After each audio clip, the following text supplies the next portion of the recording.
Hi hello नमस्कार. मी प्रज्ञानीता मधुकर यादव तुमचं खूप खूप स्वागत करते माझ्या आजच्या व्हिडिओमध्ये. तर विषय असा आहे, आज आहे 5 तारीख. माझ्या हातावली मेहंदी कशी आली हेही सांगा. तर आज आहे माझ्या आत्याच्या मुलाचं लग्न आणि मी तिकडे जाणार आहे. हा त्याचाच व्लॉग आहे. Enjoy the video. तर सकाळपासून मी जस्ट आवरलं आहे, म्हणजे आंघोळ वगैरे केली आहे, नाश्ता केला आहे आणि यार ह्यात खूपच छान दिसते. मेहंदी माझी रंगली नाही आहे, बट स्टील बघा मी काढली आहे. कशी आली आहे सांगा.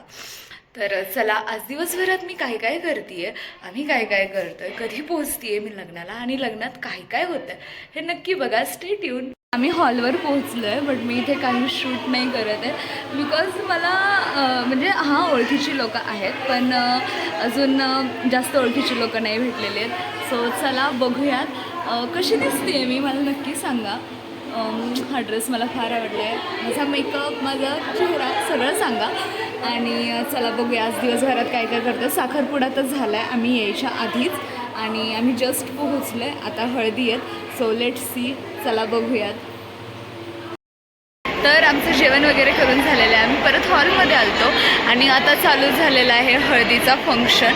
नवरी आणि नवरदेव आलेले आहेत. तर चला बघूयात हळदीचा फंक्शन. मी जाते आहे का हळद लावायला आणि काय काय होतं आहे तर स्टे ट्यून.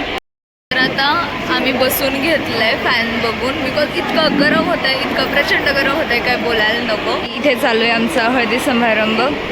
ही स्वरा, ही श्रद्धा आणि असं काहीच आमचं फंक्शन. बघूया आम्ही कधी जातो आहे आता हळद लावायला. सध्या तरी पुढे आमचे खूप सारी लोकं आहेत, ह्यांचं करून झालं. आम्हाला न दिसणारं नवरा नवऱ्या आम्ही ह्या चिलापिल्या लोकांना सांगितलेलं बसून घ्या, आणि या लोकांनी अजून घ्या आमचं ऐकलेलं नाही आहे. सो चला सी नवरी आणि नवरदेव. तर आम्ही परत जागा बदलली. आम्ही तिकडे बसलेलो, आम्ही इथे आलो आहे बिकॉज सगळे फॅमिली मेंबर्स इथे बसलेत आणि आता आम्ही थोडेफार फोटोज काढलेत.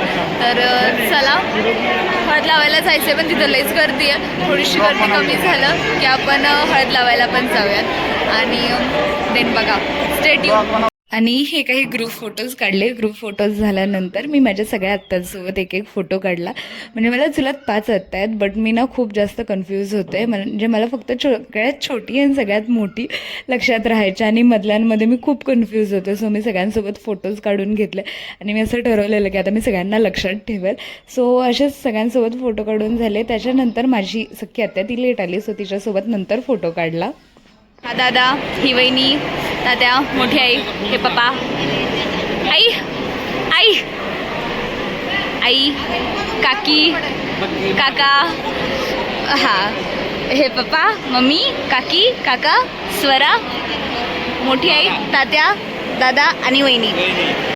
अजून 2 मेंबर मिसिंग आहेत.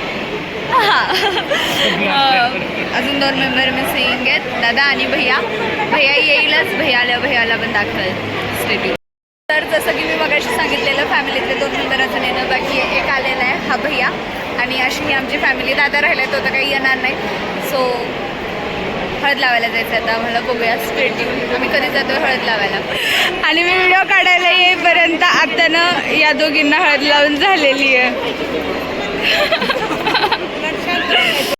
तिकडं हळदीकडं जाऊन आली. देन त्यानंतर तिनं मम्मीला आणि काकीला हळद लावलेली आहे. मलाही जायचं आहे हळदीकडं. सो बघूया कधी जाते. आणि यानंतर फायनली मी हळद लावायला गेली दाजीला. बट माझे केस इतके असे हे झाले, मी मोकळे सोडल्याचा मला इतका पश्चाताप व्हायला लागलेला, कारण ते सारखे पुढेच येत होते. त्याच्यानंतर टाईम कमी होता, म्हणजे ते तिथं माणसं म्हणायला लागलेली चला चला आटपा लवकर सगळ्यांनी चला असं. त्यामुळं मम्मी आणि स्वरांना दोघींनी मिळून एकसाथच हळद लावली.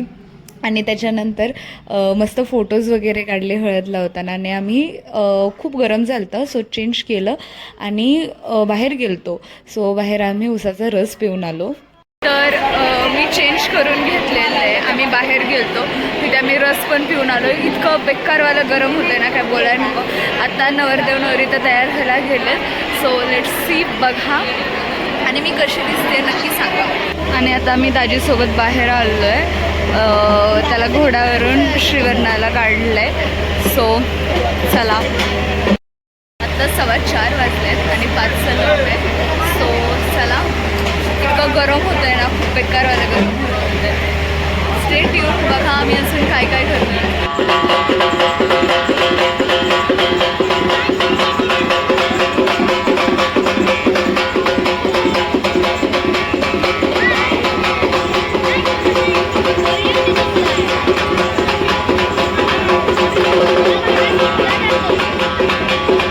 आणि त्यानंतर नवरदेवाला असं कार्यालयाच्या थोडंसं लांब घेऊन जाण्यात आलं आणि तिथे बसवलं होतं. तर तिथे असं सगळ्यांना 5 जणांना ना त्याच्या हातातून ते व्हाईट छोटे छोटे बॉल होते ते घ्यायला लावले.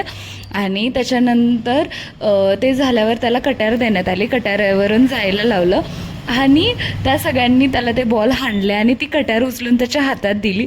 हा जो काही कार्यक्रम होता तो माझ्यासाठी खूप नवीन होता. देन आम्ही रिटर्न कार्यालयात आलो, तिथलं पुढचं सगळं झालं आणि त्याच्यानंतर ज्यावेळेस नवरी आली त्यावेळेस तिथे अश्विनी येणं हे वालं गाणं वाजवण्यात आलं. कॉपीराईटमुळं मी ते इथे टाकत नाही आहे बिकॉज दीदीचं नाव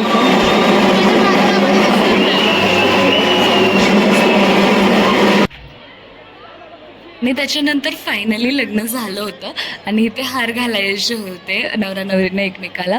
आणि नवरीच्या साईडचे सगळे तिचे भाऊ वगैरे रेडी होते तिला उचलून घेण्यासाठी. त्यांचं आधीच ठरलेलं की तिला उचलून घ्यायचं. बट वहिनी आली आणि वहिनीचं असं होतं नवरदेवाला काही कोणी उचलून नाही घेणार आहे, तुम्ही आधी उचलून घ्या मग खाली ठेवा मग तो हार घालेल. आणि ती त्यांना तेच सांगत होते की घ्या एकदा तुमच्या हाऊस पूर्ण करून घ्या, उचलून घ्या, खाली ठेवा मग आम्ही हार घालू असं तसं. बट त्यांनी खाली ठेवायचंच नाही असं ठरवलं. मग शेवटी दाजीनं हार घातला. फर्स्ट अटेम्प्टमध्ये तो तिच्या हेअरस्टाईलमध्ये अडकला, मग त्यानं परत एकदा व्यवस्थित घातला आणि हे सगळं जाम भारी होतं. आणि फायनली दाजीचं लग्न झालेलं होतं, म्हणजे विधी वगैरे राहिलेले ते नंतर झाले. तर फायनली लग्न संपलेलं आहे, आत विधीज वगैरे चाललेले आहेत, आम्ही निघणारच. निघाला तुम्ही बाय. तर आम्ही पण निघणारच होत. आता सगळं झालं आहे, आत विधीज वगैरे चाललेत, काका काकी सगळेजण विचारायला गेलेत, ते आले की आम्ही निघूच. सो मी हा व्लॉग इथंच संपवेल. तुम्हाला व्हिडिओ कसा वाटला हे मला नक्की सांगा. लाईक करा, शेअर करा आणि सबस्क्राईब करायला विसरू नका. Thank you for watching.